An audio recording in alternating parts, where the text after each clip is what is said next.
राज को अपने तक ही सीमित रखें। ऐसे ही सफल जीवन के 3 सूत्र। नाभि में लगे हुए श्री राम के तीर रावण को मृत्यु के द्वार तक ढकेल चुके थे। श्री राम जानते थे कि रावण आज अकेले दम नहीं तोड़ेगा, उसके साथ ज्ञान और पांडित्य का अनंत आकाश भी कांच की तरह चटक कर टूट जाएगा। तो उन्होंने लक्ष्मण से कहा, अनुज, इस सृष्टि का प्रकांडतम विद्वान अंतिम सांस लेने वाला है। जाओ, उससे अनुरोध करो कि वह संसार से जाते जाते तुम्हारी झोली में कुछ ज्ञान रतन डाल दे। लक्ष्मण गए, रावण से ज्ञान लेने का निवेदन किया। रावण ने सुना तो सही, लेकिन कहा कुछ नहीं, बस मुंह फेर लिया। लक्ष्मण उत्तेजित होकर वापस आए और बोले, प्राण जाने को हैं, लेकिन इसका अहंकार नहीं जा रहा। राम ने कहा, क्या तुम इतना भी नहीं समझ पाए कि तुमसे मुंह फेर लेना ही रावण का पहला ज्ञान था? तुम सिरहाने खड़े होकर गुरु से ज्ञान मांग रहे थे।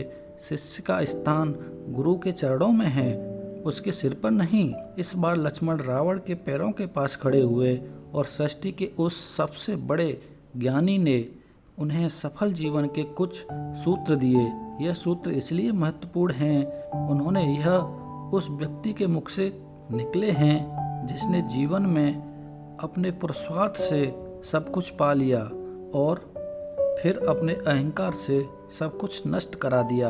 तो आइए जानते हैं उन महत्वपूर्ण सूत्रों के बारे में।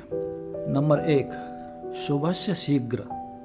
रावण ने लक्ष्मण से कहा, मन का स्वभाव है सब कर्मों को स्थगित करते रहना और दुष्कर्मों की ओर आकर्षित हो जाना। सत्कर्म वह है जो कल्याण, कृपा और करुणा की भावना से किया जाए। दुष्कर्म जिसमें इन तीनों का अभाव हो। कई बार विचार आया कि मैं सीता को सत सम्मान लौटा दूं, लेकिन मेरा मन इस सत्कर्म को टालता रहा। यदि मैंने सत्कर्म का पहला संगीत सुन लिया होता तो मरघट का यह साए साए करता हुआ सन्नाटा सुनने की नौबत नहीं आती। अवश्य शीघ्रम यानी शुभ करने का विचार आए तो उसे कभी स्थगित नहीं करना चाहिए। उसी क्षण विचार को कार्य में बदल देना चाहिए, वरना मन अपनी चाल चल देगा। नंबर 2, शत्रु को कभी भी कमजोर नहीं समझना चाहिए। कौन राम? वही वनवासी जो जंगल जंगल मारा मारा फिर रहा है। वही अयोध्या का राजकुमार जिसके पास ना घर है, ना घाट, ना हाथी, ना घोड़ा, ना राजपाट। वह दशानन का सामना करेगा? असंभव। लेकिन हुआ क्या? असंभव संभव हो गया। वह साधारण मानव आज विजय तिलक लगाकर सूर्य को अर्घ दे रहा है और इस महाअसुर का सूर्यास्त हो रहा है, क्योंकि मैंने शत्रु को कमजोर समझने की भूल कर दी और इसकी आधारशिला तो उसी दिन रख दी गई थी जब मैंने जगत पिता से अमरत्व का वरदान मांगा था। मैंने खुद को देवता, असुर, पशु, पक्षी, यक्ष, गंधर्व सभी से सुरक्षित कर लिया था, लेकिन मैंने मनुष्य से सुरक्षा नहीं मांगी थी, क्योंकि मैंने मनुष्य को कभी इस लायक समझा ही नहीं था। मेरा यही अहंकार मुझे ले डूबा। नंबर 3, राज को राज ही रहने दो।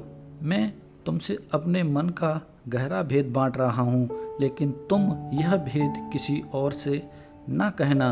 इससे अधिक हास्यास्पद बात कोई और हो सकती है क्या? अगर तुम खुद अपना राज नहीं रख पाए तो कोई क्या रखेगा? यही तो भूल हुई मुझसे।